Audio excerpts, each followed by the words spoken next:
want to welcome everybody. Thanks for taking the time out of your evening to come out. Thanks to the candidates for coming out. Thanks for all the family and support folks coming out for the groups that are here. We're going to do county level elections, but that includes the House of Delegates and Senate, but Jack Woodham's running unopposed, so we didn't have him here tonight. And with that being said, I want to welcome a personal friend, Chris Warner. Chris is the current executive director of West Virginia Economic Development Authority. Chris is definitely a friend of West Virginia. He's a friend of mine, and he's a friend of Nicholas County. Chris does a lot in the state with the Economic Development Authority, seeding money into businesses, seeding money into things. And thanks to him, we had $5.5 million come into Nicholas County to SMR. That helped keep that business in our county. It helps an expansion of 60,000 square feet, up to 60,000 square feet. 136 employees are going to stay in Nicholas County. We've got another 50 to 75 employees that are going to come in as a result of that. So he's done a lot of work. He's helped us. We've got a team in him. I wanted to get him up to MC tonight because he's a lot better speaker than I am. And everybody just put your hands together and welcome Mr. Chris Warner. Thank you. Who's doing the prayer? Sean. Who's that? Sean. Yep. Sean, will you lead us in prayer, sir?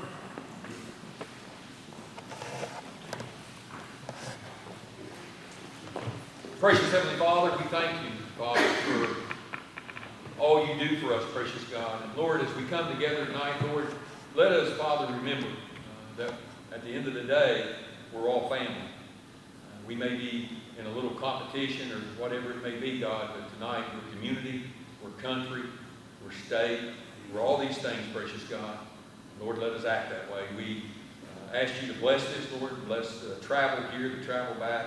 Bless every family, we pray, Lord, Father. And Father, we most of all thank you, Father, for what you gave us, Lord, and that is Jesus Christ, Lord God. We thank you for our Savior tonight. We thank you, Lord, Father, that we live in a free country, that we can do these kind of things, Lord. And we praise you tonight. In Jesus' name, amen. Thank you. I'm going to call on Katie Stump Cohen to come join us up here. She's going to lead us in the Pledge of Allegiance.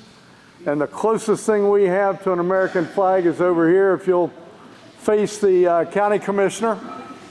I'll hold this. So as soon as everybody gets up, facing that way. There you go. I pledge allegiance to the flag of the United States of America and to the republic for which it stands, one nation, under God, indivisible, with liberty and justice for all. Thank you very much, Katie.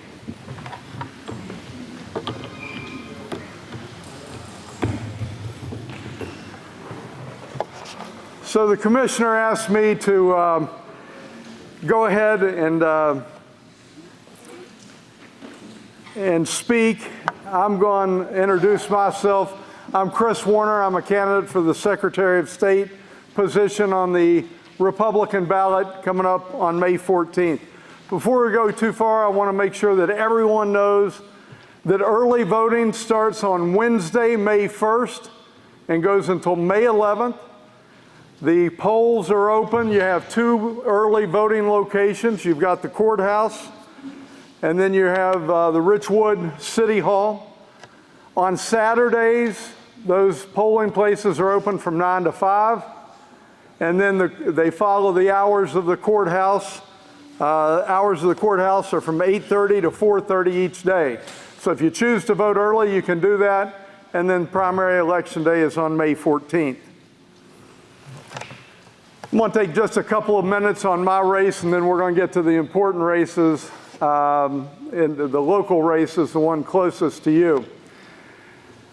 I'm a lifelong Christian conservative Republican. I've been married to my wife for 35 years.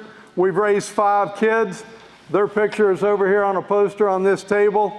All 5 have attended the United States Air Force Academy. 4 are still wearing the nation's uniform this afternoon as we speak. There are 2 main things that you need to know about the Secretary of State's office.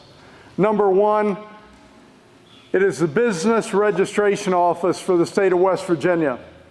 It is also, the second area is the elections division, and the Secretary of State is the chief elections officer. So as far as the business registration goes, I'd like to bring my business experience to the Secretary of State's office. I've spent the last 40 years building private enterprise. We built 3 business and enterprise centers in Morgantown, Kaiser, and Philippi.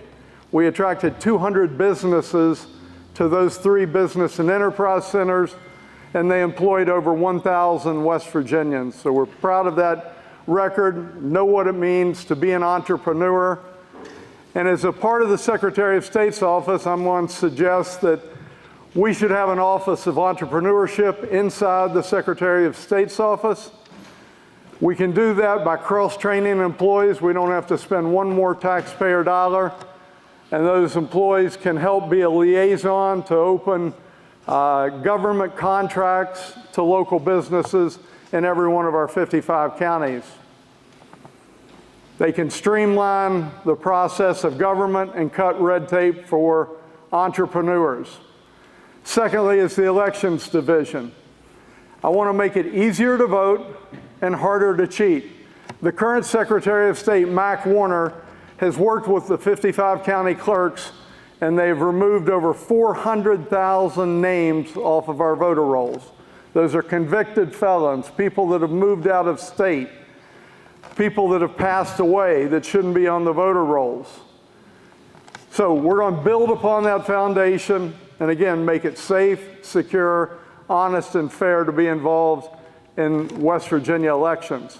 I have some election experience. I was a county executive committee member, probably like several of you. I was elected county chairman in Monongalia County. I then was elected to the state executive committee.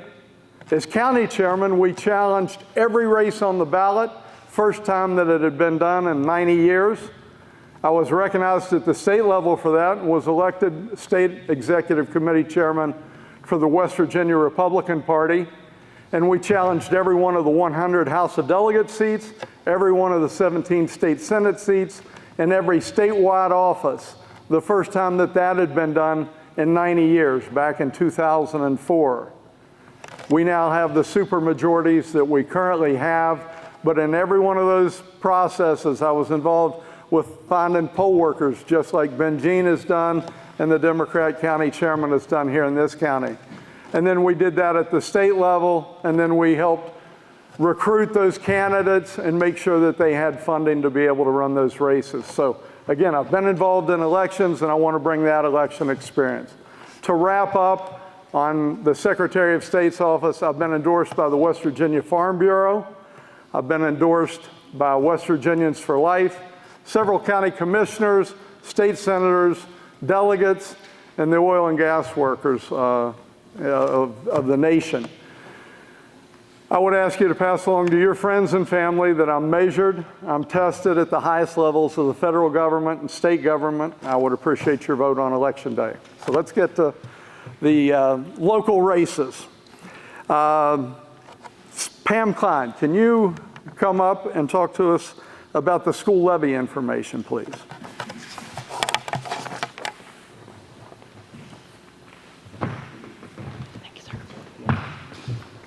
Good evening, everybody. I'm Pam Klein, and I'm a representative of Support Our Schools, which is a community partnership moving forward together to create better opportunities for all Nicholas County students. And I'm also the chair of the Nicholas County Democratic Executive Committee, and I do appreciate the time this evening to talk about this important issue. Tonight, I ask that just for a moment we put politics aside and be fellow community members. And I challenge all of these candidates who are going to speak to you tonight to not be critical, but that we see things differently, but to speak to each of us about the issues. And we start, all of us right here in Craigsville, and come together as just a community. We all matter. But most importantly, our kids matter. Our Nicholas County communities have been ravaged by opiates, fentanyl, heroin, and who knows what else has come into our county. We have a very high percentage of kids being raised by grandparents and relatives. We've almost lost a generation. Also, our kids, after almost 8 years, they've been sitting in pods. And add that on top of the drug epidemic, the loss of schools at a very critical time in a child's life. It affects their education and their mental health. And it affects all kids. It's not just the kids who are, have been ravaged by the opiate epidemic in Nicholas County, but It affects all kids because they see their friends under those issues. And on those front lines are our teachers who are not being given all the tools and support that they need. We are down, at last count that I knew of, 1,400 teachers in West Virginia. A teacher can walk across the state line to every state around us and make several $1,000s more. There's a program in our school system where you can actually sponsor a teacher, which I've done for about 3 or 4 years now. If I didn't sponsor my teacher, she would be buying essential needs for her classroom out of her pocket: ink cartridges, paper towels, sanitizing wipes, tissues. That's some of the things that I buy to support her. And there's all kinds of teachers that do that. They are on the front lines of our children, many who are at risk every day. Children's only meals sometimes are the ones they get at school. They have to be alert to what might be affecting a child at home: abuse, drug issues. So I think that we look to us today as a community. This is our best way to come together to move Nicholas County forward, to begin healing in Nicholas County schools and support our students by voting yes on the levy that you'll see on the ballot on May 14th. Is this okay? This levy does not raise your taxes. Keep that in mind. This is a tax structure that's already in place. We are already paying this levy tax. So it's just an extension of what that tax does, and we're already, again, your taxes will not increase. I want to drive that really home. So if you guys look on your seats, you have a handout. And I'm just going to go real quickly. Oh, I don't want to mess up your agenda or lose it. But on the front, there's a list of things that this is going to assist as we go forward. It'll provide free breakfast and lunch for all Nicholas County students, educational intervention programs for at-risk students, increasing school safety. We know that's a big issue in our whole country today. Community library support. People don't think about that. This is funding that goes to our local libraries. Teacher support and instructional resources. Like I said, I'm providing some of those things to one teacher in Nicholas County, and I don't know how many teachers are having to do without or pay for them out of their pockets. The Career and Technical College that's here at Center, here in Craigsville. We know that's a vital part of our county. Facilities improvements, our athletics. Some kids will have to have their parents drive them, and some kids may not even have an opportunity to get to their events if we don't pass this levy. Free admission for all students to school athletic events, and important thing is school bands. Those are programs that our kids are involved in that may not be playing athletics. Also 4-H. This funds our 4-H programs, which I think is a program that we probably need to increase in Nicholas County. So these are all important things. I hope you guys will vote yes on May 14th and support this levy for our kids. Thank you. Okay. So do we have any questions on the school levy before we get on to candidates? Any questions? Thank you very much. Thank you. I'm going to ask the unopposed candidates. We'll have 3 minutes to speak. I'm going to ask the following individuals to come up and take these seats: Garrett Cole, Betty Griffin, Bobby Holdren, Mike Hanks, Harley Stallings. So please come on up, grab a seat, and we'll start through the candidates in just 1 second. So we have a timekeeper, and the timekeeper is going to hold up a yellow card, candidates. When you've got 20 seconds left to go, she'll hold up a red card when your time's up. I would ask you to please wrap it up at that point. And if you find me standing next to you, unless you're a bigger boy than me, it's time to sit down. Got it, Commissioner? Yes, sir. All right.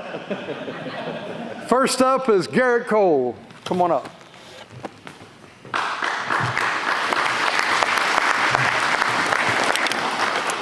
Well, good evening. My name is Garrett Cole, and I'm running to continue serving as your Nicholas County Commissioner from the Gawley District.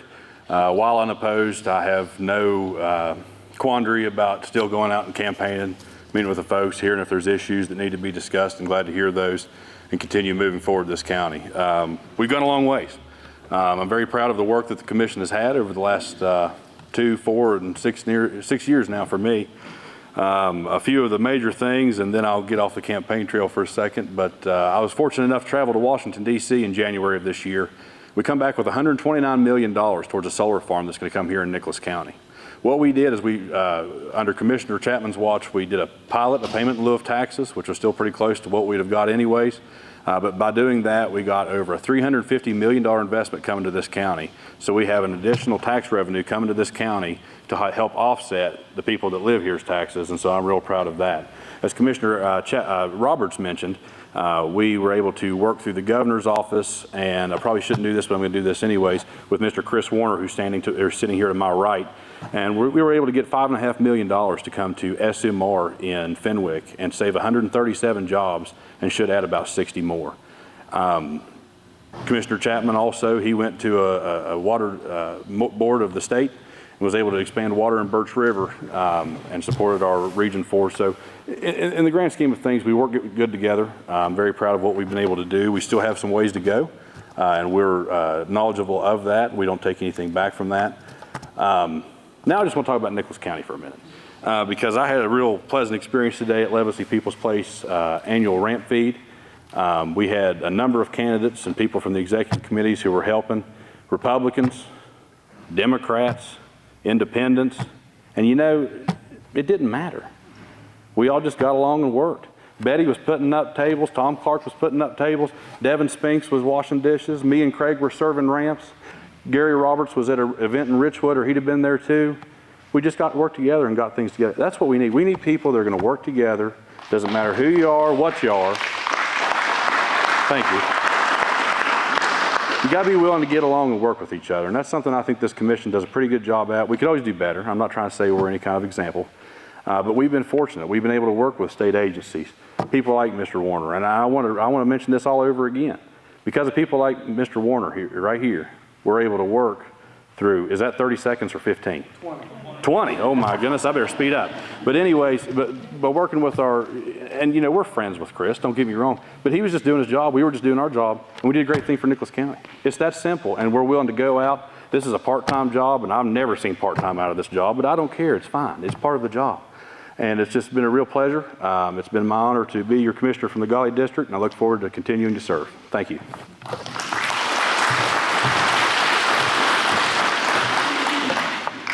I'm going to add on to what he just said, and it's not just because we're in Nicholas County tonight. I'll say it anywhere. The 3 county commissioners here work better together than I've seen any other commissioners across the rest of the state of West Virginia. They do a phenomenal job. Another example, in addition to the one you just mentioned, was bringing to our attention that Appalachian Stave, needed a little bit of extra assistance. And you guys were great in bringing that to our attention at the Economic Development Authority office.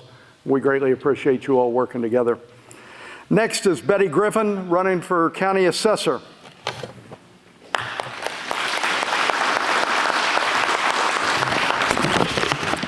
Thank you. Yes, I am Betty Griffin, and I'm running unopposed for the Assessor's Office. They asked me to come and tell you a little bit about myself. In 1981, we moved back here. My father retired from the Army, and him and my mom, Daryl and Charlotte Cartwright, and my brother David, we moved back to Nicholas County, where they were from. In 1984, I married my husband David from Gilbo, and we have one daughter named Sandra and 2 grandchildren, Griffin and Colton. I have worked in the county clerk's office for 23 years. I have never worked in the assessor's office, but for the 23 years we have worked side by side. Our offices kind of intertwine a little bit. Ernie Dennison, who is retiring this year, has worked 23 plus years, and he has a great staff. And I just think with my experience and his team that we'll be able to transition quite well. And thank you for having me here, and that's all I got to say. Can I go sit down now? If there are questions for any of the candidates, I'm sure they're all going to be here until this program's over. Please bring up questions at that point. Next, I'm going to call on Bobby Holdren, Magistrate Division 1. Bobby?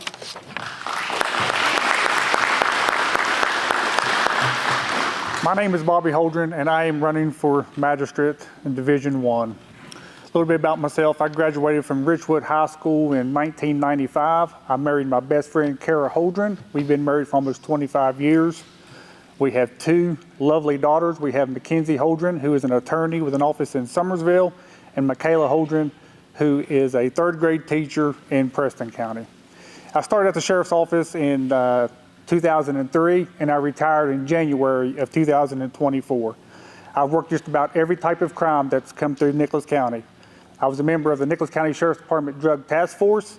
I've been on the DIVE team, the SRT team. In 2017, I took on the responsibility as the VAWA officer, which is the Violence Against Women's Act, and I also worked the Crimes Against Children, and that was probably the most rewarding part of my entire career. I have charged and convicted people in magistrate, circuit, federal court.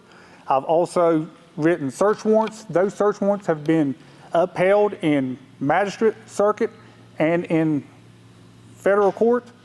I've won numerous awards. I was the VAWA, the Hope Insight Award winner, and then I was also the Champion for Children Award. I won Investigator of the Year Award from the Nicholas County Sheriff's Department. I was the Officer of the Year for the VFW. So I've done just about everything. So on May 14th, I appreciate your support. Thank you.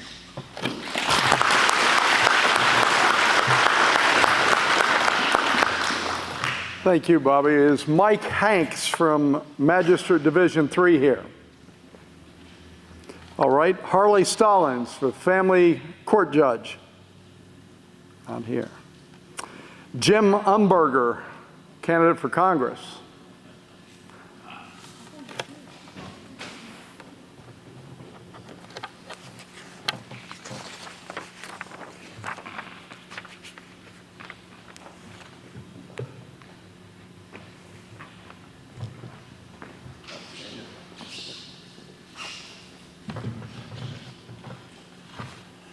I wasn't really expecting to speak this evening. How long do we have?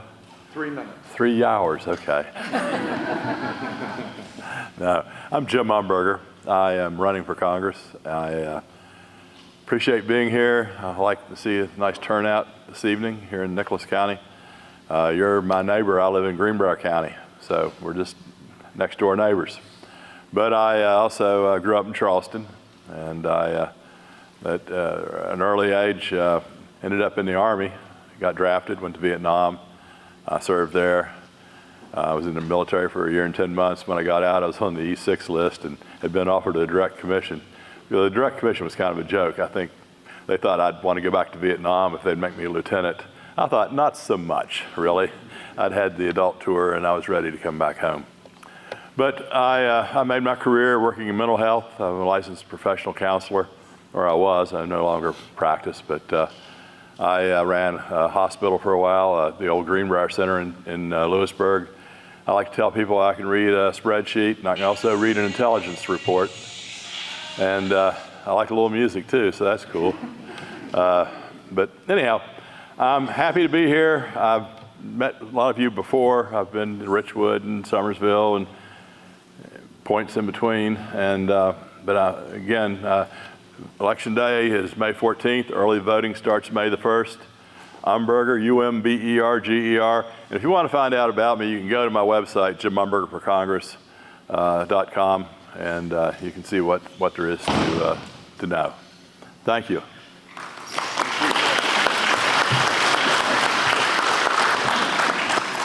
All right. Make sure I haven't missed any unopposed candidates. Any other unopposed candidates in the crowd before we let these folks go? All right, you all are excused. Go back to your seats. Thank you.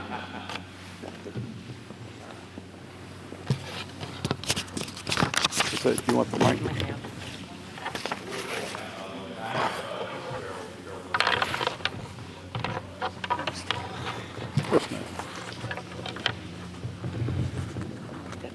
Yeah, we can do that. All right, next, we're going to ask the candidates for the House of Delegates in the 48th District to please come up front. We have Devin Spinks and Tom Clark.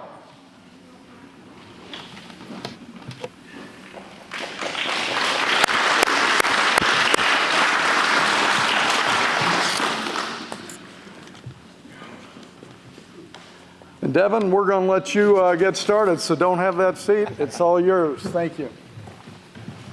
Good evening, everyone. How are we? My name is Devin Spinks, and I am a candidate for the 48th House District of West Virginia. I'm a teacher in our classrooms every day over at Summersville Middle School. I teach social studies and geography. I'm running because of my children in my classroom. There are so many of my children who have needs that need to be addressed at a state level. There are three big issues in West Virginia as I see it. First, education. You're going to hear me talk a lot about education. That's what I know best. Our teachers and our educators and the folks that are our cooks, our bus drivers, our service personnel, all need to be paid equitably here in West Virginia. From there, our classrooms need further funding. Our classrooms need further attention from the state level. Our children need to have food available for free statewide. The next thing is infrastructure. In West Virginia, we know our roads and bridges aren't the best, but we can get there. Our broadband access, and I'm thankful for the Biden administration's newest grant to West Virginia for broadband access. Thankful for that. And finally, the opioid crisis. The opioid crisis has ravaged our communities. There are three ways that the opioid crisis needs to be addressed here in West Virginia. First, prevention programs in our schools. Second, recovery and prevention programs for our adults. And finally, community education to assure that our communities no longer have these issues throughout anywhere in West Virginia. I humbly ask for your vote, but I first of all want to make sure that you realize that it starts with you. It starts with your voice and your vote on May 14th. Thank you.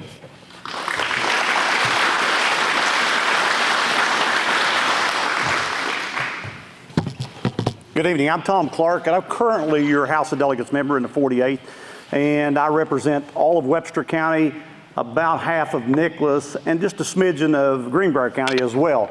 And I'm running for that seat again. I was placed there on January the 15th by the governor when Caleb Hanna resigned to run for auditor. I live in Webster Springs with my wife, and is back here tonight with me. It's the first candidate meeting she's been to. We've been married 49 years next month. We have 2 children, and we have 7 grandchildren. I have a degree in occupational development from Marshall, and also graduated from the United States Mine Academy. My work experience, I worked about 40 total years in the coal industry, but part of that was as a federal mine inspector, a supervisor, and a manager at the National Mine Academy. I also owned 2 businesses in Webster County. I had an Exxon distributorship, and I owned the county newspapers, the Webster Echo and the Webster Republican, for almost a little over 20 years actually, before I sold them and retired doing everything, and then got back here again. I don't know how that woman puts up with me for 49 years, just jumping around like a rabbit, but she does. She's done a good job. I've served as county commissioner. I worked with Gary and the other commissioners here in Nicholas County very closely. I've served on several boards, public service boards, economic development, hospital board, Camp Caesar boards, and I currently serve on the West Virginia Association of Fairs and Festivals as the longest sitting board member in that association. You know, Devin talked about broadband. Broadband's coming through Webster County right now, fast. CityNet's putting broadband in. We're hooked up at the courthouse now. A lot of businesses are starting to hook up, and soon to be available to residential folks through CityNet, as well as, again, there's more money coming for broadband. So we're making that progress in our county and quickly.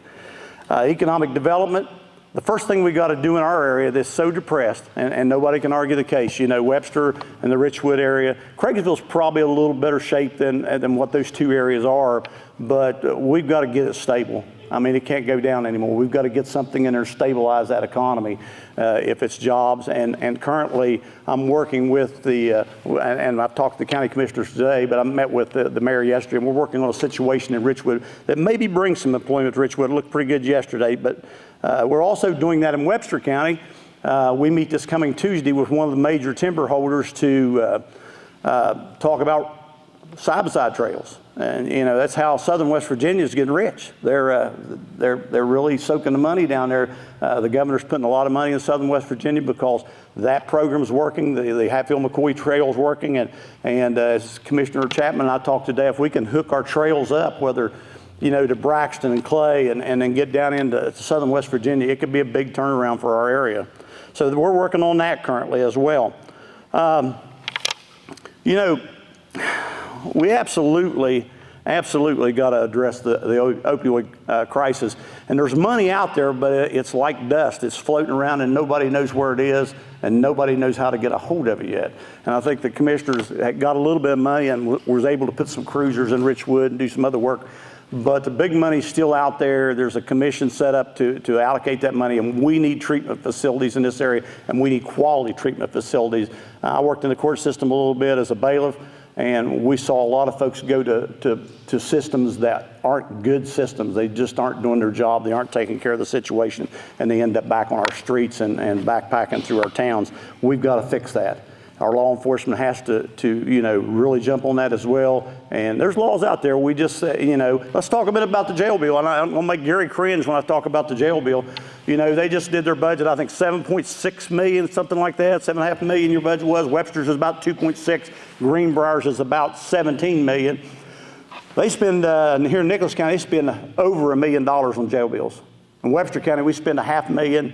And in Greenbrier County, they're spending $700,000. Folks, that's a lot of money that could be put back in your community if we can find a revenue source. And I'll look at Heather too when I say this. In the legislature, we've got to come up with some kind of revenue source to put that back on the state. I've never seen anybody, and no law enforcement officer in this room has ever seen anything but the state of West Virginia versus. I never did see Nicholas County versus. So those are state laws. They need to be put back on the state some way, and we need to find a revenue source for those. So, there's a lot of work to do, and I'm getting a yellow ticket, so I just got a few seconds and I'm hoping before she gives me the ribbon. But a lot of work to do, and we'll do it. I appreciate your support. I'm down there working hard. I'm your full-time legislator. I'll tell you, I'm out there right now, and my wife will tell you I'm going all day long. If I'm not here, I'm at Richwood or Webster somewhere or Charleston, wherever they send me. So thank you, guys. I appreciate it.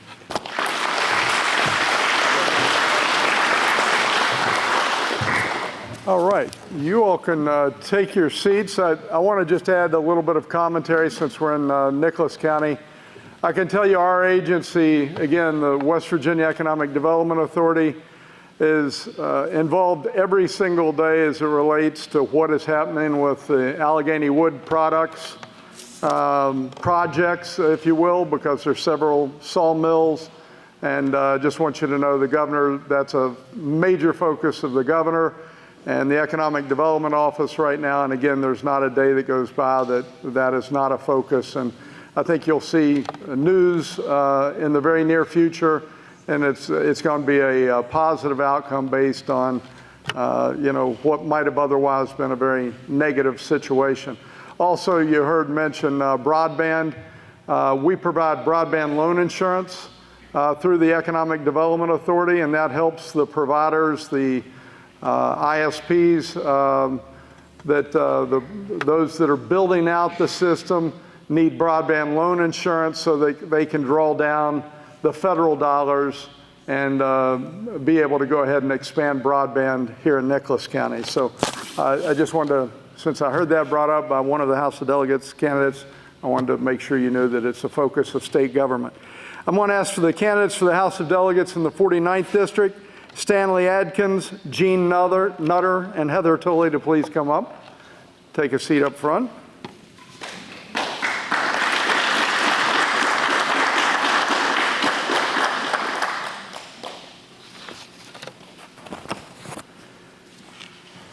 And I'm going to ask Stanley to come on up and be the first one to speak, sir. Again, these candidates have a total of 5 minutes because it's a contested race, and it's all yours, sir. Thank you. I am Stanley Adkins, and I'm running for the 49th. I've been to Craigsville a lot. I was born about 3 or 4 miles from here, maybe, down at Worth, Beaver. My family's from here. You've seen the Adkins name around. My family owned Adkins Oil down the road here about 3 miles. Operated here for 30 or 40 years. We had Adkins Chevrolet, Adkins Auto Parts, so we've been a big part of this community for a long time. As a matter of fact, just across the street was the Louis Baber Grocery, and every strawberry you bought there from 1960 to 1965, my sister and I picked it and sold it. So But at any rate, one of the things that I have found, just like this building, I know Chuck and Debbie Stevens, everything that happens in this community, in this county, in this state, took a team. You know, I was the mayor of Summersville. We got a lot of good things done. New water plant, new sewer plant, an armory, a senior citizen center, the hydro plant, and remodeled facility building. But none of those happened. None of those happened because only me. It took a team that involved the county commission, it involved the state, the community. Everybody worked hard. This building didn't happen because Charles Stevens was a minister. It took a team of Craigsville citizens to bring this together. That's what it takes. I am from Nicholas County. I love Nicholas County. Like I say, I was raised here. I was born here. My mother was a Mullins from Beaver.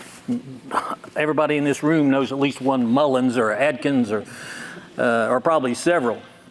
But it took a team to do all of those things. If you look around this county, I think this county is going to be a rocket ship. I think this is going to be the center. This is going to be a superstar of the state of saying, yeah, we want to be like Nicholas County. I believe that. I think it's just going to be amazing. But it's going to take a team. Well, if you look around this county and you say, well, okay, I want to be on that team. Who's on that team? You know, I think that Garrett Cole and Gary Roberts and Mr. Chapman are doing a terrific job. I think Bobby Painter's doing a fantastic job. I think Sheriff Nunley's doing a terrific job. I think Ernie Dennison's doing a terrific job. I see amazing things happen. And so when I decided, well, I want to be part of that. I don't want to just be an observer. I want to be part of that, like I wanted to be part of what Summersville happened when I was there. And it was grand. We reveled in it. We loved it. So I want to be part of that.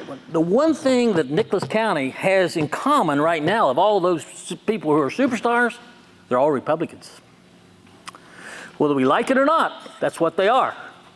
My family have always been Republicans. But here in this county, it just means you're part of that team. It doesn't associate you with anything else other than we're on the Nicholas County team. We just happen to be of the same party. That's what it means. So if you want to be part of what Garrett Cole and Gary Roberts is, I knew all of them. I knew Raymond Chapman. I knew Gary Roberts. I knew Larry. I knew Kitty, unfortunately, but. It's all about being part of that team, in my opinion. You have to be on that team or not. You can be an observer, and that's good. You can support it any way you can, but I'd like to be on that team. I think that I could maybe find things in the state arena that could help our county. And I'm interested in Nicholas County. I'm interested in Craigsville, Curtin Bridge. I was baptized at Curtin Bridge, Wash those sins right down there. There's probably some still floating down in there, but I went to Little Union Baptist Church, and Dave Cox was here. He said he did too. But I just believe that if we're going to be a positive solution for this county, it's good that everybody's on the same team. It's worked. It's worked. When I was first in practice, there was a guy here in Craigsville. His name was Shirley Cutlip. He was on the county commission, and he wanted a sewer system for Craigsville. And he hired me, and we worked our tails off to get it done, and we did. And that's one of the things that's put Craigsville on the map. They not only have good water, they have good sewer. I was also part of the helping get the water here. And I got very little time, but that's why I'm running. I want to be on that team. And I'm not going to be a superstar on that team. I'm just going to be a part of it. It takes a lot of people. Not one person is going to make, Garrett Cole's not going to make this work. Heather Tully or Gene, they're not going to make this work. It's all part of a team. Here comes the big guy. Thank you.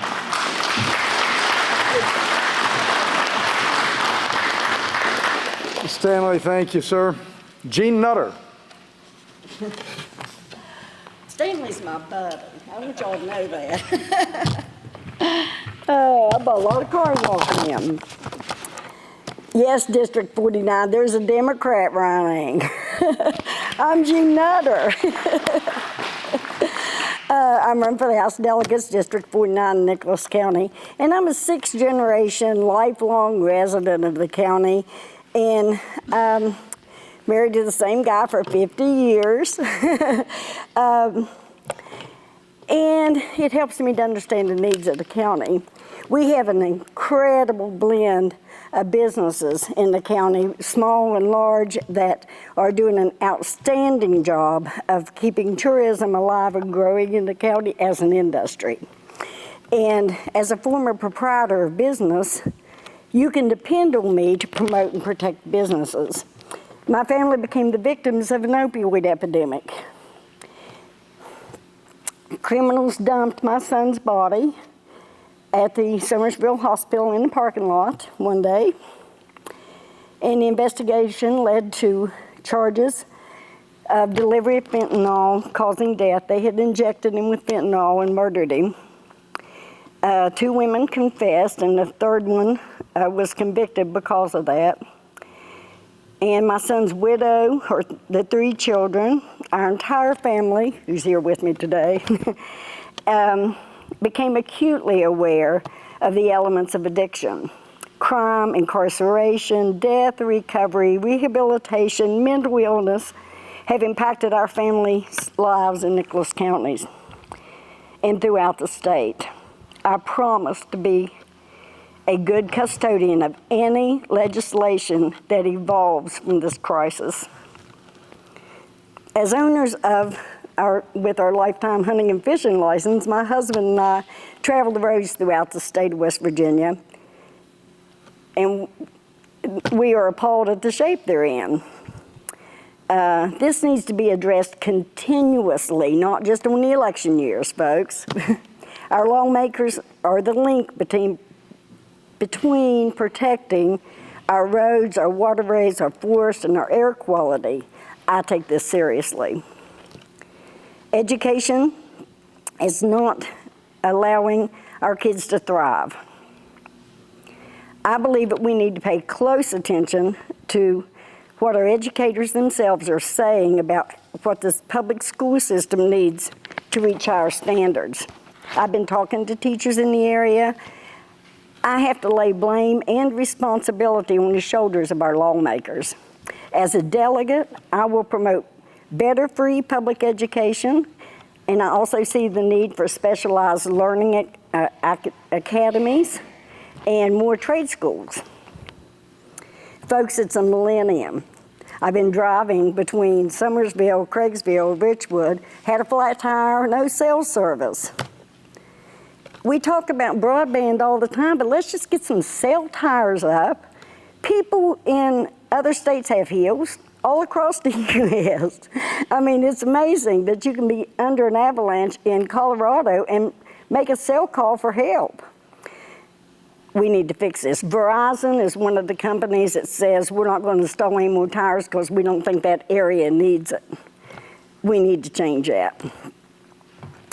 And just enhance our lives with all the technology that we have available. And there's a big technology grant that's available from the federal government right now that we can draw money down to. We don't have to pay for this. I'm running for Democrats to participate every election I hear. I hope it changes. I hope somebody gets elected. Hope is not a strategy, folks. Our government is based on a multi-party system. We have a supermajority, and you're doing a good job down there. But right now, we're not just getting a job done. We're not representing all the people in the area. We don't need to send the same delegates back that's not doing a good job for us. I feel like it. You need to send somebody back that will listen to you and represent what's going on right here in the county that I grew up in. I know, like a book, I raised my children here. I have 7 grandchildren being raised here. It does not change my life, folks, if we have permission to carry a gun inside the Capitol. And while they're arguing about that, they're not paying attention to new schools getting constructed, homelessness, senior citizens issues, Women's Bill of Rights. It just puts the gun in the pocket of somebody that wants to carry one in there. It makes no difference. It's a lobbyist that's making those decisions. Let me help make decisions. My name is Jean Nutter. Vote for me, District 49. Thank you. I'm sorry. Thank you, Jean. Call on Delegate Heather Tully, please.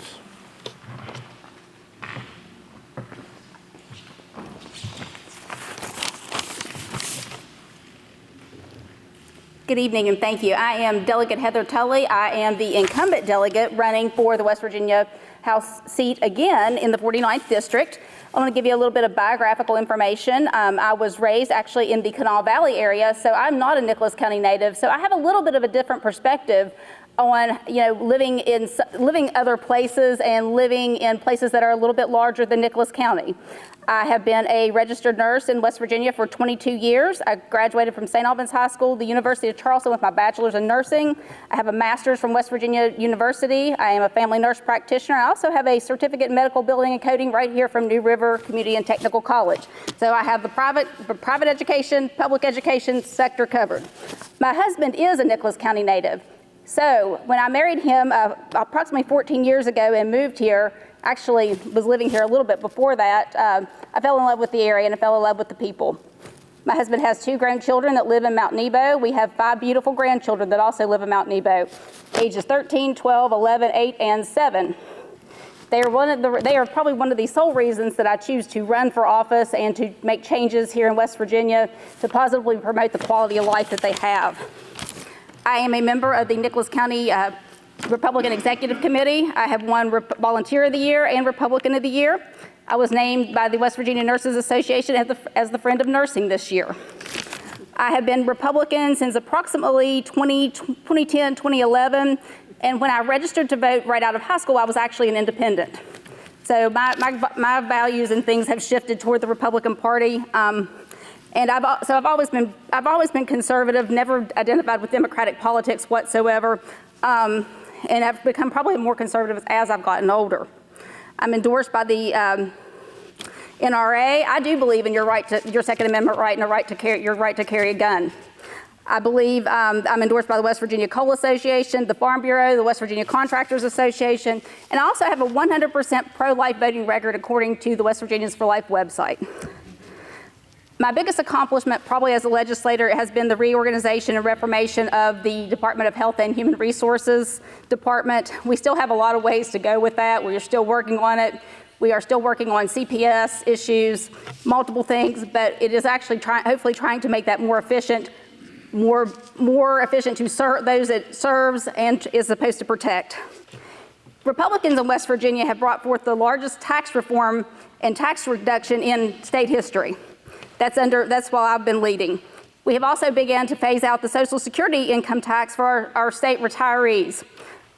Not just for our low-income seniors, but for those that are moderate income.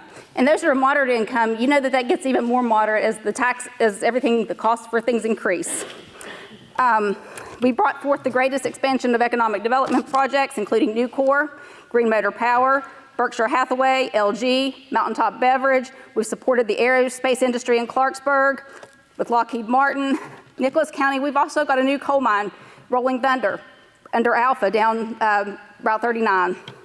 We have brought forth broadband expansion, as Delegate Clark had mentioned, with CityNet, and we've also brought Starlink to the area as well for satellite internet service. So we are working, and we still need more work, but we have laid a great foundation for that. We have supported water and sewer development, stabilized our energy grid, and are working on our critical infrastructure protection. The biggest thing in Summersville, for me, for the tourism industry, which is very important to this area, is the new addition of the Summersville State Park. That is now started. It is going to be, I think, a crown jewel in this state for tourism. I have always been a supporter of school choice, whether it is public schools, your local parochial schools here at New Life, or allowing people to reasonably homeschool their children based upon their own individualized educational needs. We have worked on the Higher Education Policy Commission funding formula, expanded the West Virginia Invest program to allow scholarships, expanded in-state tuition options for our veterans and our retirees. worked on Jumpstart savings programs to allow people to save for college for their students, and also implemented the Third Grade Success Act, which put extra aides in your lower elementary school grade classrooms. We have provided a steady funding source for EMS and fire departments, and actually reduced licensure red tape and reciprocity agreements to allow workers that come to this state and their spouses to more easily become licensed in their profession. I'd like to talk about why the good old system and what was in place before didn't work in West Virginia. The retirement systems were underfunded, including your pension system for your teachers. Workers' comp was underfunded. You have 133 colleagues that you have to work with in the legislature when you're elected. And I enjoyed working with all of them, and I look forward to going back, and I hope to have your vote on May 14th. Thank you. Watch the cord.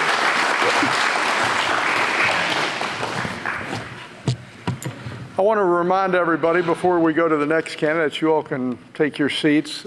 All the candidates are going to be available at each of their tables for 30 minutes when this program is over. So you're going to be able to ask questions of each of the candidates at that time. Okay. There's water and coffee available. You can also check out almost 40 different desserts that are going to be auctioned when we're done, if you want to do that while we're proceeding. Next, we're going to have the candidates for Circuit Judge Division 2 come up. If Scott Stanton, Michael Cox, and Greg Tucker would come to the front, please.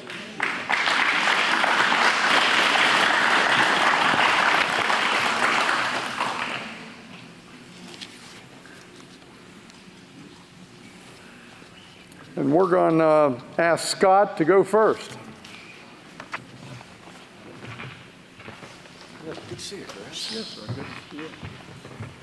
Thank you. Thank you very much. Thank you, St. Luke's Church and the people of Craigsville for inviting us all here tonight. First, just a little bit about myself. I graduated from law school at WVU in 1986 and began in the Fayette County Prosecutor's Office that same year, and then began working in Summersville in 1987 and had a private practice here. I worked in a law firm with Greg Sproles and Steve Davis for 12 years and then spent 5 more years on my own in my own private practice. In 2003, I got a chance to work for the state of West Virginia and was appointed the Chief Deputy Public Defender of Fayette County.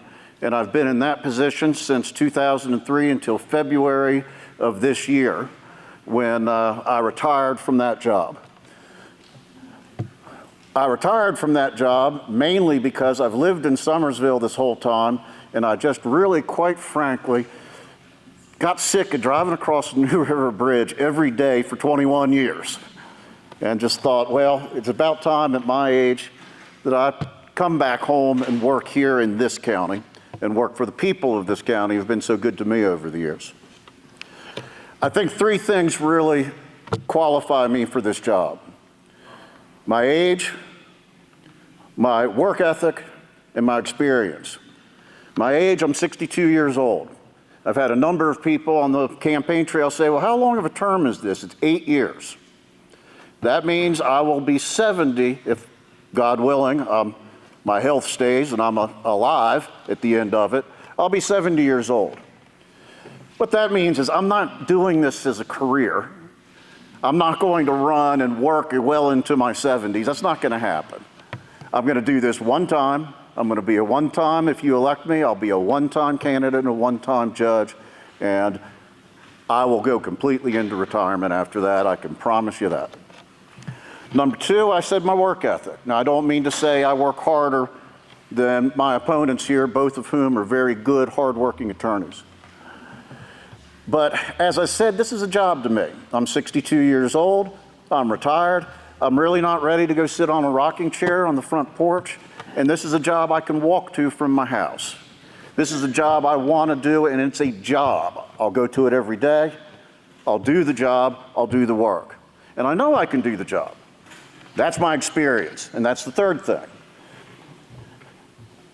In my It will be 38 years. I'm going to call it 38 years because after Election Day, it'll be 6 more days, and it'll be 38 years that I've had a law license here in the state of West Virginia.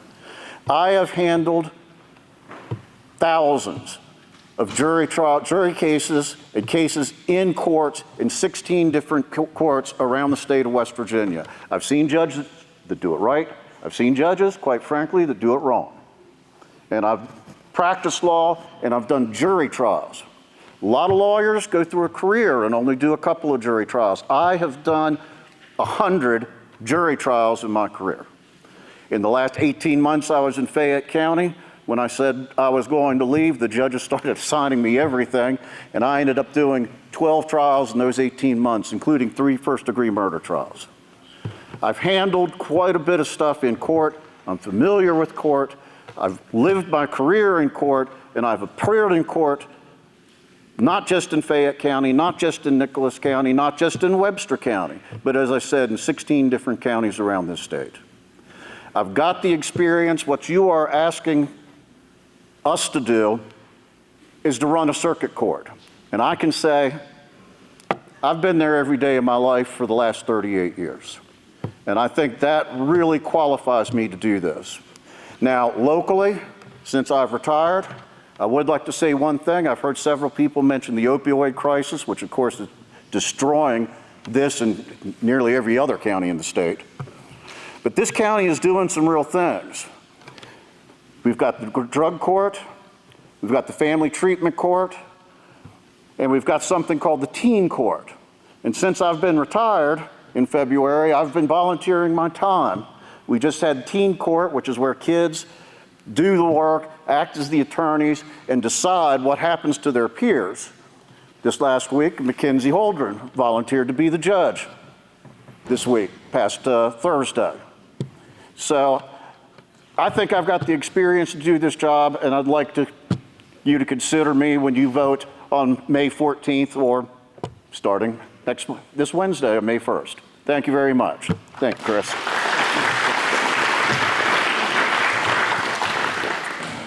Hey, Scott mentioned St. Luke's. I want to remind everybody that the dessert auction that is coming up will benefit St. Luke's and help with the new HVAC system, and also benefit the Craigsville Ruritans, the sponsor of this program today. Next is Michael Cox.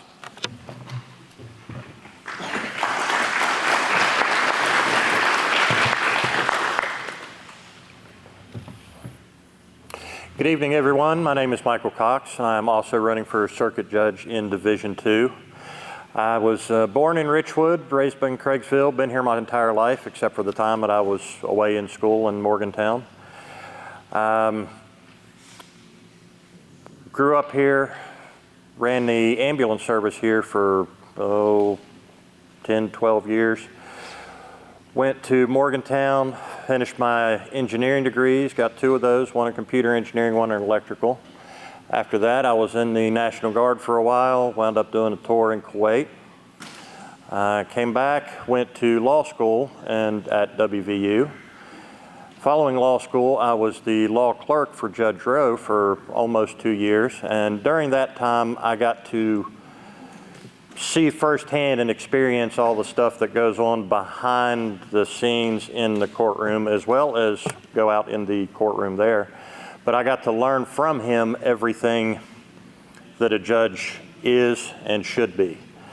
Following that time, I went to the Nicholas County Prosecutor's Office, where I've been for the last 5 years. In that time, I've been involved in over 9,000 cases in some way, shape, or form. I was not doing jury trials back in the 90s like my opponents here, but I did do one last week and also the week before that. So I'm not exactly a stranger to it. And I'll tell you something that attorneys won't like you to hear, they're not that hard. So the opioid crisis has been brought up a couple times. And I can't go real far into some of the things I would like to say. As judicial candidates, we are limited on what we're allowed to talk about. We're not allowed to give you any information as far as how we would rule in a particular case. Even if that rule wasn't in place, I still would not be able to do it, because every single case that comes into that courtroom has a different set of facts which may lead to a different outcome. But one thing that I am allowed to talk about is what I would like to contribute to that solution. As Mr. Stanton just mentioned, we already have drug court, family treatment court, teen court. I've been a part of all of those. What I would propose to start in this county is a juvenile drug court. We throw the resources at the adults to try to get them into recovery. Right now, we have teen court that deals with low-level, kids vaping at school, smoking on the bus, that kind of thing. But our kids that are already dealing with fentanyl, heroin, pot, which there's nothing for them at the moment. So what I would propose to do, and other counties have that, is to bring a juvenile drug court to our county to try to fix the problem for the next generation. Now, one other thing that I have to address. Hey, Gary, listen up.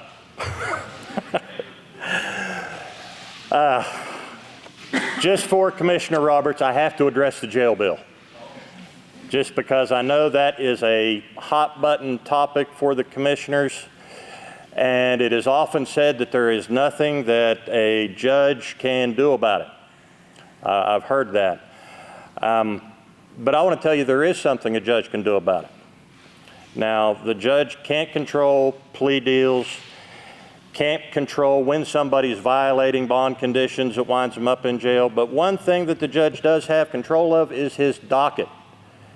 Move those cases along. The faster they move along, the less time they spend in jail on the county's dime. As soon as that goes to trial or is pled out, it's on the state's dime and not on the county's.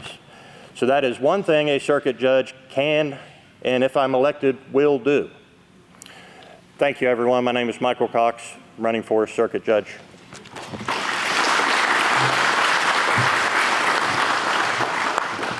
Thank you. Greg Tucker.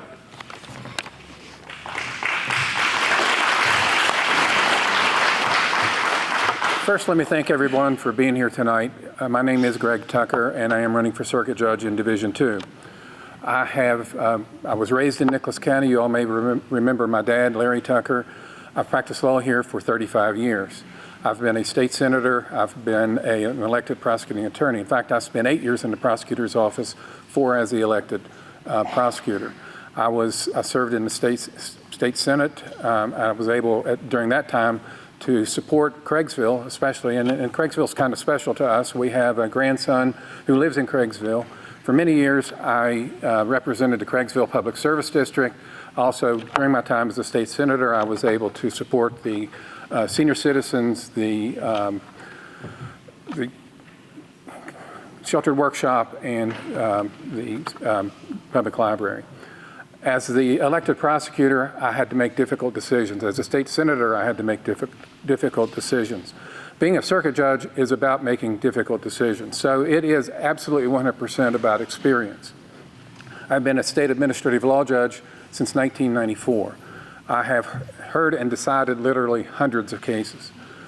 In fact, from January this year to April this year, I was assigned by the state 112 cases. I disposed of 112 cases. That's how you move cases. That's how you keep people out of the jail, off the county's jail bill. I have represented clients in civil cases, criminal cases, and cases involving abuse and neglect. I have argued cases in the United States District Court, the West Virginia Supreme Court, and many circuit courts around the state. You know, being a circuit judge is all about making decisions that affects people's lives. These decisions have to be made every day on a daily basis, and they have to be made quickly. I believe that my experience as a prosecutor, my experience as a state senator, my experience as a prosecutor, and as a private attorney and an administrative law judge has prepared me to make those decisions. In fact, I'm the only candidate for circuit judge that has the experience as a prosecutor, a defense attorney, and as a judge. I've done that. So as you go to the polls, I ask you to consider one question. who is the most qualified candidate to get my vote? If you want to vote for the most qualified candidate, that's me. It's like hiring an electrician to repair your house. You're going to hire the most experienced electrician to repair your house or the least experienced electrician to repair your house. I think that answer is clear. I can only make you this promise. I'm not allowed to tell you what I'm going to do as a circuit judge, but I can tell you this. I will work hard. I have worked hard for all these, over 35 years. I will judge every case and the facts of every case based upon the merits of those facts. I will render decisions based upon the facts, the law as it is imposed by the Constitution of this country and this state, and I will render a just and fair decision in every case. As far as the jail bill is concerned, Mr. Cox is right. You have to move cases. And as I've told you, I've done hundreds of cases for the state of West Virginia. I did 112 cases between January and April this year alone. So I think I have the most experience and I'm the most qualified person to get your vote for circuit judge, and I would ask for that on May 14th. Thank you very much.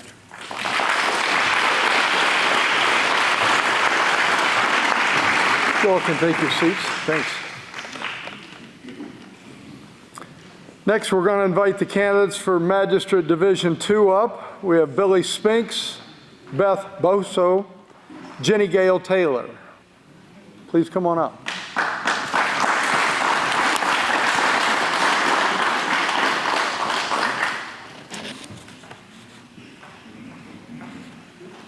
Billy, we're going to have you speak first. Thank you. Good evening, everybody. Thanks for being here to listen to the candidates. Craigsville is a special place to me. I've always loved Craigsville. My grandparents lived on Coca-Cola Road. I grew up in Muddlety here in Nicholas County. My dad is Sergeant Henry Spinks, retired from Nicholas County Sheriff's Department. Here in Craigsville, most people knew him as Papaw. If you remember Papaw, that's my dad. That's who instilled instilled everything into me, my beliefs and everything. So, if you remember him, as a magistrate, there's several things that you must do. You must, decide cases. You need to know how to determine probable cause, all that. I don't understand why I get nervous up here. I've never talked about myself in front of people, so I think that's what gets it. I have experiences doing all that stuff in the federal prison system. I'm a retired lieutenant. I retired out of Ashland, Kentucky a year and a half ago. When I retired, I became a substitute teacher. I can stand up in front of kids all day and talk, but talking about myself, it's just not, it's not my thing. But I'm not a politician, never have been, but I do want your votes for Magistrate Division 2. I am also a former Nicholas County Sheriff's deputy. I was back in the 90s. Each one of the circuit judge, they've questioned me in court. I've had a lot of court experiences throughout the years. There's one thing that I have seen in the court system that I can promise you that will happen in my courts. There's not enough attention paid to the victims. If you've ever been a victim of a crime, and this is not just Nicholas County, this is everywhere. If you've ever been a victim of a crime, and you go in and it comes to the court, a lot of times they're neglected. The victims are neglected, okay?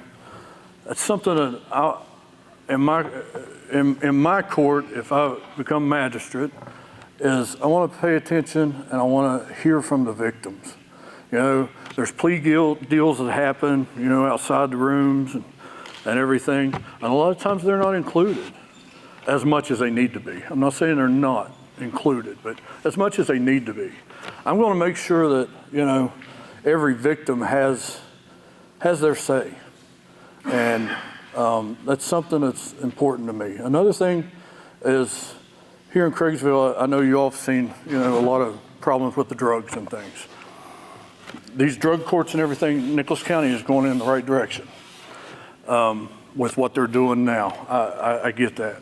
But you know what? If somebody comes before me a third time with petty crimes and it's drug related, you know what? Whatever happened the other 3 times is not working, so let's try something else. And that's the way I believe, you know, don't keep letting people off for just anything and everything. And I'm going to try to encourage, you know, our law enforcement to, you know, if there's drug-related crimes that what the people don't understand is you cannot get arrested for taking drugs. If you don't have the drugs on you at the time, then, you know, so arrest them for the petty crimes that they're committing. Bring them to my court. I'm not just going to slap them on the wrist and let them go, especially if it's been their 3rd or 4th time there. You know, there's enough time for that. I would hope that you will let me be your magistrate. I am number 1 on the ballot in Division 2. Remember my name, Billy Spinks, and I thank you for being here.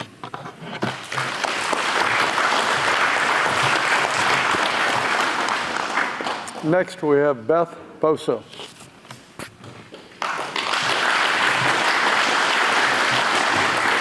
Who is incredibly short. Good evening. I'm Beth Boso, candidate for Division II Magistrate of Nicholas County. I was born at Richwood Hospital, the middle child of Carlin and Karen Lucky.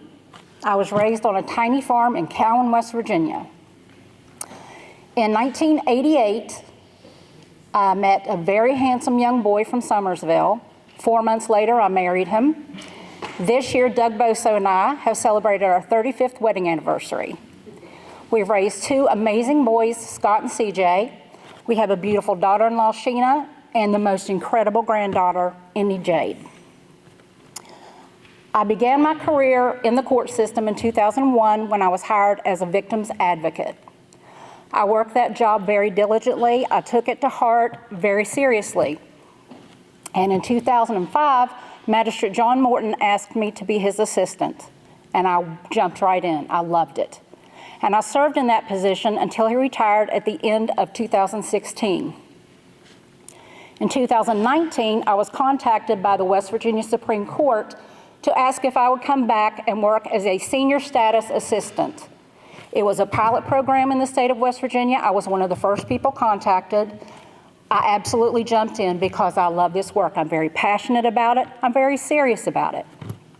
My first assignment was in Kanawha County to Magistrate Pete Lopez, who is a Richwood native boy. In Kanawha County has the largest caseload of any magistrate court in the state. We're open from 8 a.m. There's a magistrate on the bench until midnight every day. We have weekend court. We're always available. In that position, I got to work with all of the magistrates at some point. Magistrate assistants, I sat on the bench. I sat right by the magistrate for every case, from every arraignment, every prelim, every civil case, sat in on over 1,000 cases from shoplifting to first-degree murder. I know the system. I know the job. I'm qualified. What I want to talk to you about this evening is what I bring to the table as Magistrate of Nicholas County. I will be taking court back to the courtroom. We're not going to be deciding cases in the hall or out front. We're going to be sitting in the courtroom where court is intended to be held.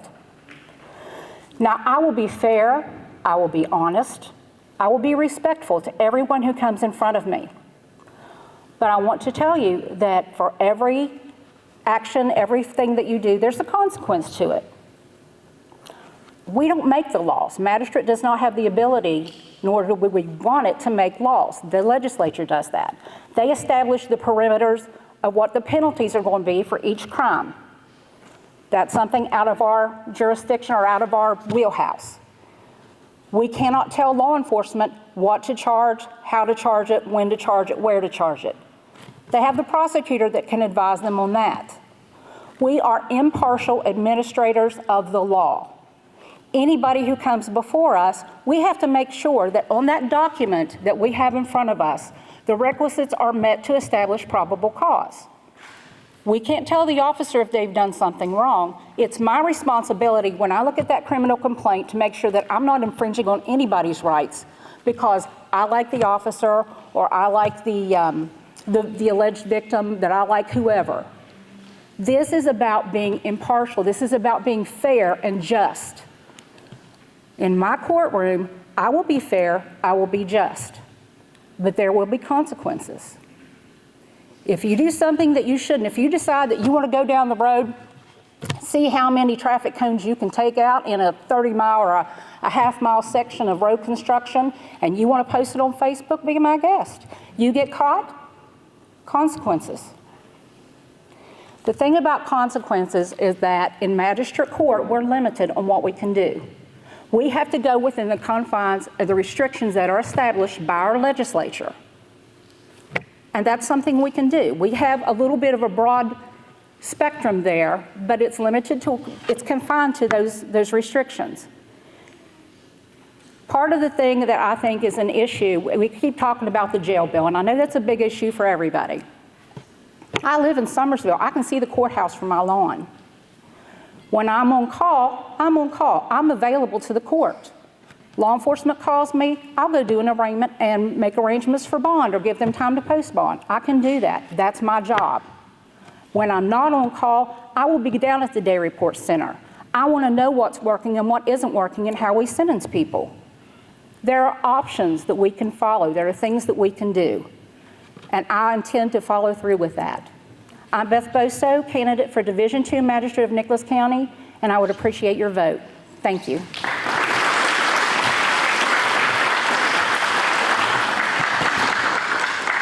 Next, we have Jenny Gale Taylor. Looky there. I made it up this step without falling, okay? My first meet and greet, I fell up the steps getting to the stage. So we're going to call that an accomplishment in itself. Okay, I am Jenny Gale Taylor. I am candidate for magistrate in Division II. With the support of my family, my fiance, my friends, and many of my colleagues, I chose to run to be a magistrate. I have been a magistrate assistant for 27 years, plus years actually. But let me tell you first about myself personally a little bit, because I look out and I see faces. Many of you may remember me. I was the youngest girl, 7th down on the totem pole of the Miller-Riddle bunch that lived out here on the straight across from where the dairy bar stands now. And you'll notice I keep looking down because I have a tendency, if you remember me and or know me now, I tend to talk a little bit. So I'm going to try to stick to my notes and stick to the talk. Okay? Some other things you may or may not know about me. I am a proud Craigsville Eagle. I went to Craigsville Elementary. I attended Girl Scout meetings in the church here. I was a cheerleader for the Little League Redskin football team.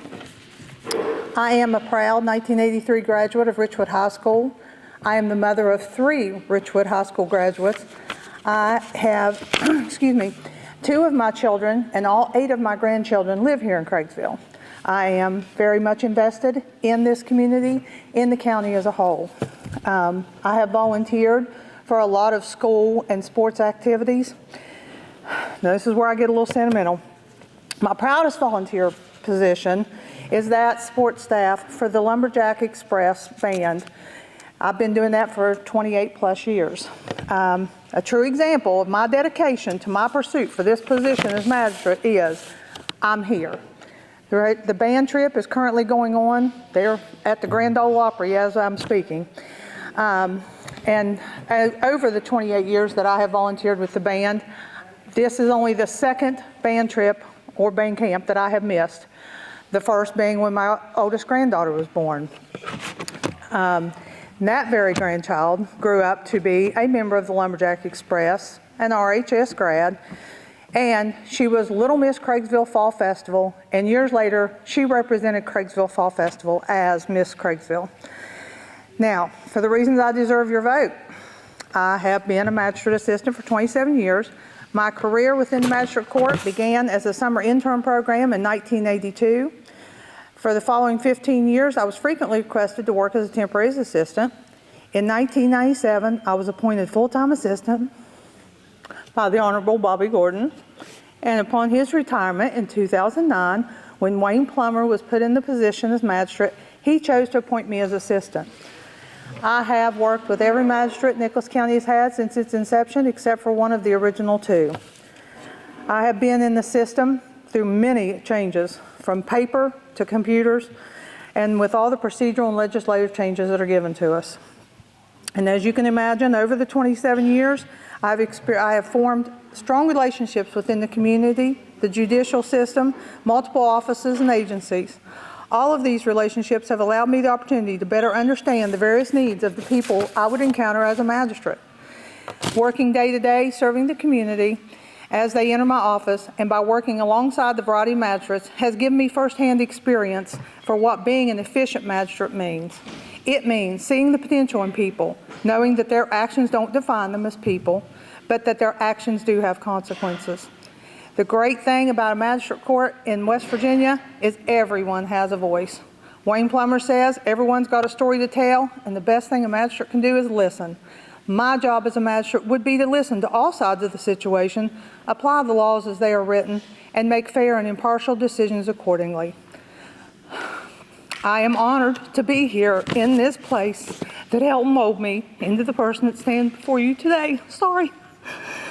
To those of you here, such as my grade school teachers, former neighbors, and my homeroom moms, I hope I make you proud. I appreciate everyone involved in making this event happen so that you can get to know us a little better. Again, I am Jenna Gale Taylor. I would appreciate your vote for Magistrate in Division 2. I will be around afterwards if you have any questions. Thank you, and God bless you all. Y'all can have your seats. All right, as I ask the candidates for sheriff to come up, I want to remind you in 22 minutes, you're going to have an opportunity to bid on dessert items that'll benefit the church and the Craigsville Ruritans. So we have coming up front right now into their seats Mike Underwood, Johnny Evans, Sean Bragg, and Lefty Truman. Checked our weapons at the door. All right. Mike Underwood, you're up first.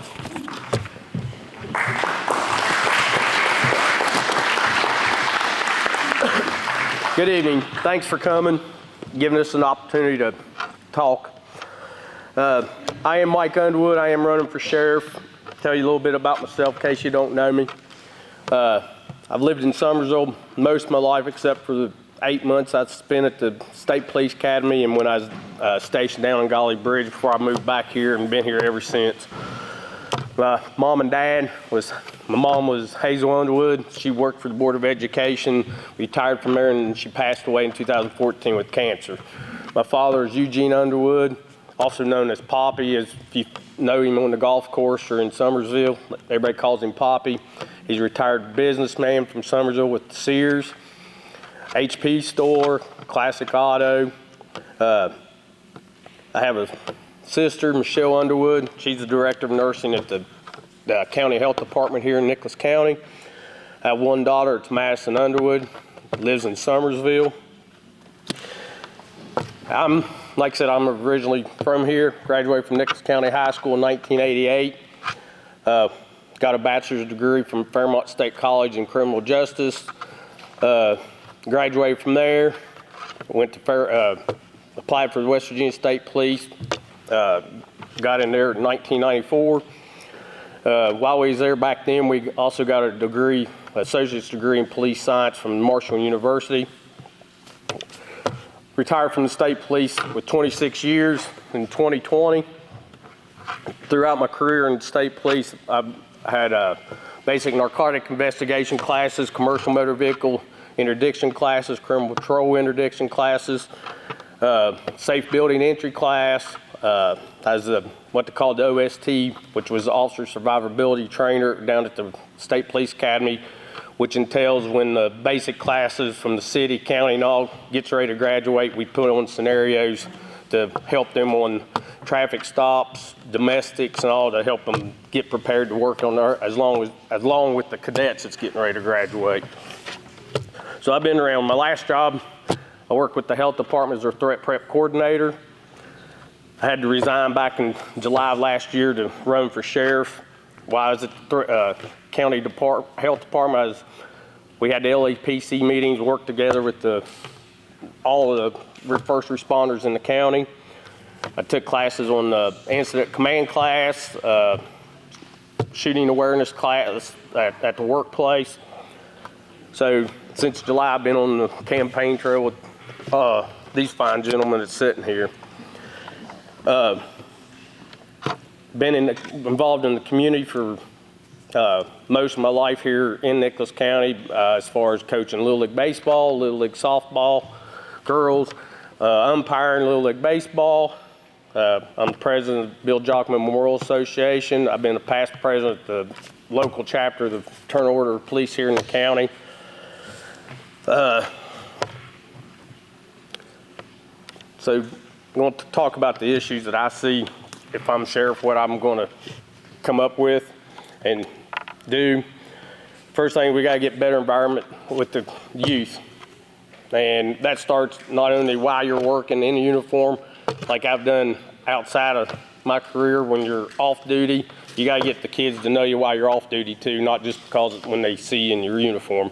So you got to get out in the community, be seen in these events, the ball games and all. Got to be more transparent. Let the citizens of the county know what's going on through the good, bad, and the ugly. 26 years of state police, we went through some good times, bad times, and real bad times. But that's just part of the thing. You got to let everybody know so they know what's going on, what your department's doing. Another thing I'm going to get back to and work towards is having 24-hour coverage for the whole county. And there's ways to do it. And my big goal is you got to work together as a group with the state police, Richwood PD, Sunville PD, and the sheriff's department to get that coverage back into for the county and the citizens. We got to get more deputies, and there's grants out there we can look forward to get more deputies out there. We got to learn to get them to retain them. By that, you're going to have to go out and go to these colleges on career day and all, because the state police just dropped their age to 18. So we're going to have to go out and get people to come here, not just in the Chronicle or on Facebook, to talk to them. Because I know when I graduated with my degree, I was wanting to be a trooper, but I still applied for everywhere else, and you got to come out and entice them. But on May 14th, vote for Mike Underwood. I appreciate and consider my name, and early voting May 1st. Thank you.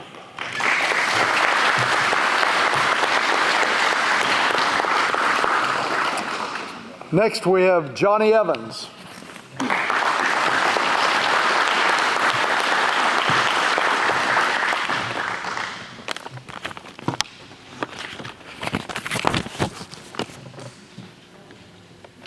Good evening. I'd like to welcome everyone out here tonight. Thanks for having us here and to do this Meet the Candidate. My name's Johnny Evans, and I'm a lifelong resident of Mount Nebo, West Virginia. I'm married to Angela Evans. She's sitting right over there. We have 3 children, Chloe, John, and Tanner, and 1 son-in-law, Justin Hill. My parents are John and Lana Evans from Mount Nebo, and my father-in-law and mother-in-law are Dick and Myrna Crislip of Persinger. I graduated from Nicholas County High School in 1995. Then I went to Marshall University and received a bachelor's degree in criminal justice and graduated from there in 1999. I worked a security job for a little while, and then October 2000, I was hired on at the Nicholas County Sheriff's Department. I've been working there for 23 years. I've been loyal to the citizens of this county, dedicated my whole life to this job. I've held several positions in the Sheriff's Department. I've held every leadership position in the department and currently serve as your Chief Deputy. Some things that we're going to have to, any of these gentlemen, whichever one gets elected, is going to have to face and work on. And one is our manpower situation. A lot of people don't know it, but 2015, we had around 27 deputies and we lost 8 of them. And we really never have recovered from that. We just keep going down, and people just don't want to do this job in law enforcement. People see the news, and it's really sad. Every department's facing it. The state police is really facing it. They have a state agency, so they're probably going to be about 100 guys or more short by December of this year. So we have 14 positions right now. We have 18 slots, but we only have 14 deputies. And you have the chief deputy, you have the circuit court bailiff, the family court bailiff, the domestic violence officer, and 2 school resource officers. So that leaves you 8 officers to do everything else. So since 2015, we've ran a 20 hours a day, 2 10-hour shifts, and the state police take calls from 4 o'clock in the morning to 8 o'clock in the morning. So that's been going on since 2015. That's nothing that's new. A lot of people don't realize that. A lot of people don't realize that you only have 14 deputies in this county, and 10 years ago you had 28. So probably that's one of the reasons that your opioid problem has soared. And so we need to get a hold of that. We need to get more manpower. I've worked on that for a year and a half as chief deputy, and it's hard. Nobody wants to do this job. So we're going to have to work with getting more pay, just try to institute more programs into our department that will entice young guys or women to come to serve on our department, such as bring the dive team back, the SRT team, things of that nature. I agree with Mike. We're going to have to get involved with the children. A lot of these children are being raised by grandparents, great-grandparents, aunts, uncles, and we have to get involved with their life because they only see us a lot of times in bad situations. And we need to be there in situations that's good and that they can sit down and talk with us one-on-one. And like Mike said, even when you're out of uniform, go and volunteer your time. I will concentrate on community policing. I believe the more you have sheriff vehicles, state vehicles, whatever, in the communities, you're going to prevent you're going to prevent crime from happening when they see you. So I will dedicate a lot of that and try to get that more once we get more deputies. Something else that I'm very interested in and always have been is the Neighborhood Watch program. We had Neighborhood Watch when Wetzel Bennett was sheriff, and it was all over the county, and I went to a lot of those. And not only would I go to them, I would have our deputies going to them because our community needs to know who our deputies are, and that's not on a calendar. And she's saying I'm almost out of time, and I got a lot to talk about. But anyways, I'm going to focus a lot on training and continue to do that, and I have as the chief. So if elected as your next sheriff, I will continue to work hard to establish more coverage throughout our county. I believe this has to be the goal of anyone that is running for the sheriff. I will work to improve our working relationships with everyone in the community. I am a man of integrity and honesty. If I can do it, I will, and if I can't, I'll tell you. I do know we have to work together, and I promise you to continue to work hard for the citizens of this county.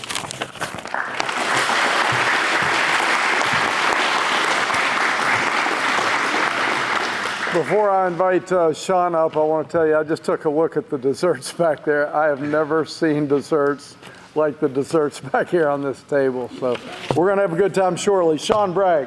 Thank you.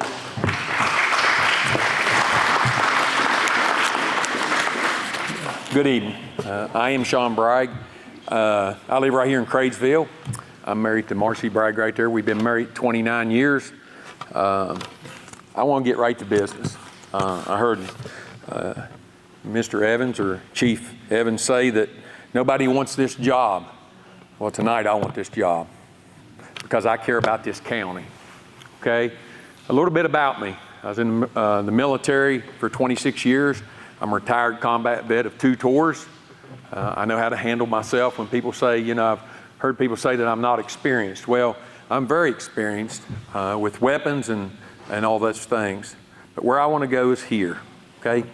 One of my things last night, I woke up at 4 o'clock in the morning and I was thinking about policing, okay? And what Johnny said was being a presence throughout the community. Number one is Summersville PD has plenty of police officers. They're a full force, about 21, 22 people. So how I see it is our deputies don't really need to be there, okay? I've done my homework. I'm not putting nobody down. I don't want anybody to take that. But I went down and sat at the courthouse, and I see 5 and 6 cars deep sitting there a lot. And I understand you can say they're doing paperwork, but I sat there 2 and 3 hours. And are they just doing paperwork? We need our police out here in the community, okay? And we need them patrolling and watching and helping. And I'm going to tell you one thing, that will, okay, that will push crime down. I looked it up, about 70%, about 76%. That's what it'll push it down. When they just see the presence of police officers, okay?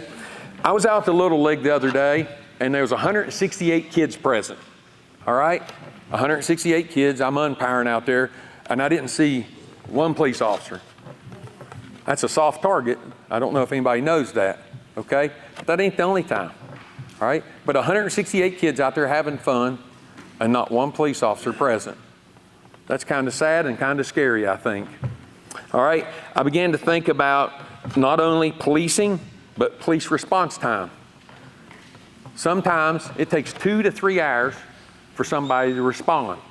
And I know people say, well, that's not true. Go over and ask the people at Carl. Go ask the people at Levacy and Nettie. Okay, go ask the people down 129, down Kessler's Cross Lanes, because I've been all them places and talked to all them people, okay? And I know the chief said, you know, we're short on deputies. Well, it's like this. You know what? I was an operations sergeant, but I was also an active platoon sergeant. I got out there and done the job. I'll get out and do the job as sheriff too. See, it won't bother me to take a mental hygiene so a deputy can stay in the county. And the sheriff does got a job. He's got a job to take care of the taxes and all those things, estates and all those kind of things, right? But also, you can't tell me in 8 hours it takes all that when you have a whole department that takes care of the taxes. We got to get out there and get to work. The chief deputy, you know, when I talked about the chief deputy, how I'd hire him, it's like this. You got Danny White, you got Bruce Clendenin, you got Sammy Snyder. They're the head state police in this county. You got Jay Novak, and you got Timmy down there, Summersville City Police. You got Mr. Pritt up at Richwood. They will sit on a board, and I will sit there in the middle as sheriff, and we will hire the best candidate, whether it's female or whether it's male. But one thing they will do is do their job, or I will fire them, because this ain't a friend thing. We're taking care of a community, we're taking care of people, we're taking care of kids. The other day when I was talking about police presence, was I drove by the school right down here, okay? At 3 o'clock or so when they let out, and kids was running across the street, and there's no police officers that we put in the school standing out there, and them kids running across the street. Very dangerous. One of them get killed, and then what? Okay? And I will brag on this. Aaron Evans, I know everybody knows Aaron, I love him to death, but Aaron Evans used to be that guy that stand out there and the rain just run down on him and everything, but he is out there policing and doing his job with those kids. And I just got to give him an applause. But I'm telling you, we can't just set a car out there. We got to be, if you're working at the school, you get out there and you get to work. Something else I want to share is this, what I'm giving up. And I got to say this real quick, okay? I'm an ROTC, senior Army instructor in the school. I have a master's degree. Also in my undergrad, I have operations and business, okay? What I want to tell you is this. We just got a heck of a pay raise. And I was telling the guys here on the board what it was. I'll just tell you this, next year, if I stay in the school system, I get a $26,000 pay raise. People have told me, man, are you crazy? Back out of this thing. Because, you know, a teacher works 180 days, right? I said, I can't do that. When you think I don't care about this county, and you know what, I want to say this about these boys, I believe they care about it too. but you just got to pick the best leader. What you think's going to come and do the job.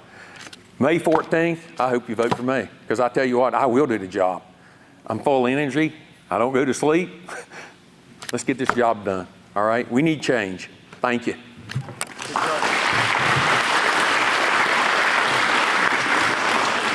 And last, we have Lefty Truman.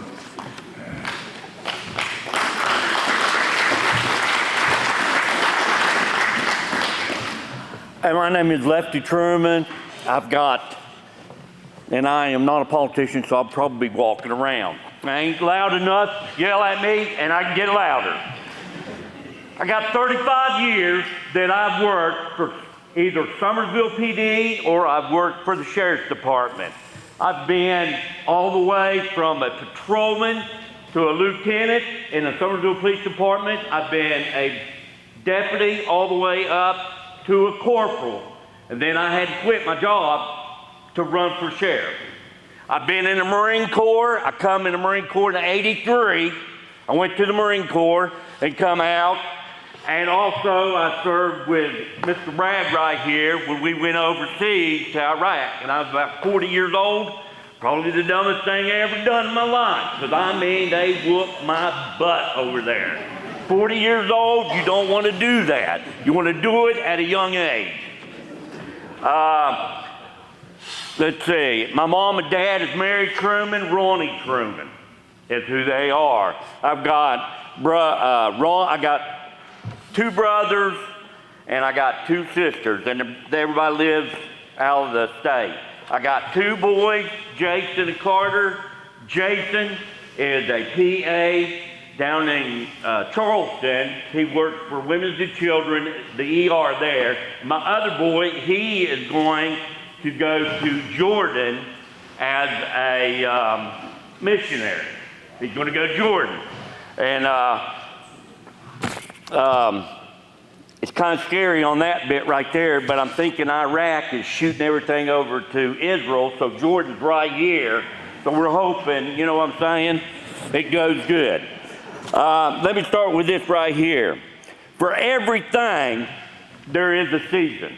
You've heard that, right? It's in the Bible. For everything, there is a season. All right? You plant, you reap. Right? You love, you hate. You have wars, you have peace. For 35 years, I've been in this community. I have everything wrapped up in this community. The only thing that I haven't, when I was not here, I was overseas or I was doing something else because I was in the military for 10 years, in the Marine Corps and in the Army Reserve or National Guard. So I have a lot, I've had my whole life is invested in this county and in serving people. I enjoy it. I enjoy what I do. As far as helping people, that is my thing. That's my thing. I like to do that. Sounds crazy, but I like to do it. My dad was really good at it, I think. If anybody knew Ronnie Truman, he knew, and he loved people. Do whatever he could for them. I've been here, they talked about how long you've been here. I've been here when Phil Conley was the magistrate. Who knows Phil Conley? All right, Sarge Adams is the one that hired me. All right, the classes that Mike Underwood went through, I picked up 2 extra ones, and that was grooming and shoeing a horse. That's how long I've been here. All right, them the 2 classes that I got extra on mine is grooming and shoeing. For 35 years, in that 35 years, I have had a family. I've had 2 boys, and I've explained where they are at this time. I've 2 boys. All the classes that he has went through, that Mikey has went through, I've went through too. I have the piece of paper too. Okay, I've been here for 35 years. I've been here when Summersville PD was small, and you started out, you got a phone call, or dispatch called you on the road, yeah, go ahead. I went to Dairy Queen and got on the payphone and said, yeah, what do you want? So as far as working and as far as what's going on, I have knowledge and I have experience. I have that experience. I can take that and I can work with people. I can work with people. As far as everything that Sean Bragg said, I agree. I agree with every one of them, and every one of them will agree with me. That's what we need for this county. That's exactly what we need. My question to you is, who do you think has the knowledge and has the personality to work with everybody? Who has the personality and the knowledge? Sorry about that, went a little over.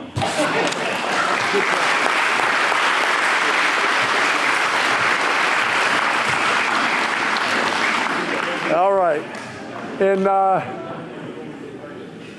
In wrapping up, I got to tell you, in the Secretary of State's race, I've been in 17 counties in the last 12 days and keeping a full-time job. But the question that was asked in Raleigh County is, what are you going to do to increase turnout in this election if you're the next Secretary of State? And I would tell you, it's not the Secretary of State's job to increase turnout. Remember, we talked about making it easier to vote and harder to cheat.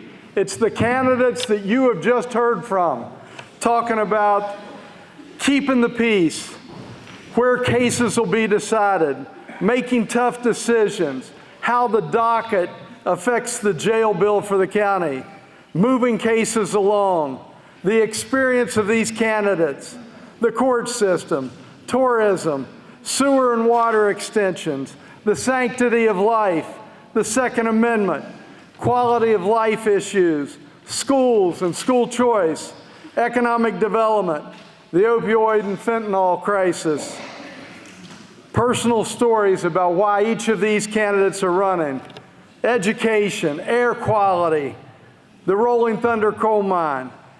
It's the candidates in this room and each of you in this room that are going to increase turnout in this next election. Thanks for allowing me to serve as your MC tonight. I'm turning things back over to Commissioner Roberts.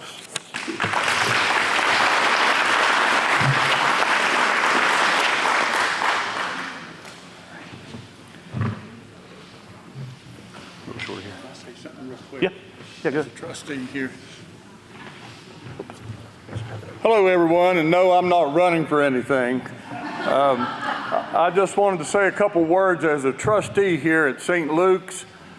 A lot of the goodies over here on this table, I want you digging deep in those pockets because you can see part of the new HVAC system that cost us right around $100,000, and it's not completed yet. You can see the hole in the wall right there, the units outside and all of that. And I know the Ruritans and our church has put this on, but we're still about $30,000 short, and we have a payment coming due in about a month, and this is going to go to help pay for that. So dig deep. And let's run these desserts up as high as you can, because we need the money to pay for this. God will find a way. We'll pay for it, but it'll really help if you can help us out here. This building is a community building for the town of Craigsville. Richwood High School uses it for practices. Since the 2016 flood, they've been in here practicing all their sports. The CTE program uses it for graduations. It's a Red Cross center. It's a emergency center for the schools if something would happen. So it's really a community building, and everything that you can do to help us with running the prices as high as you can, do it, please. Thank you. Thanks, Jerry.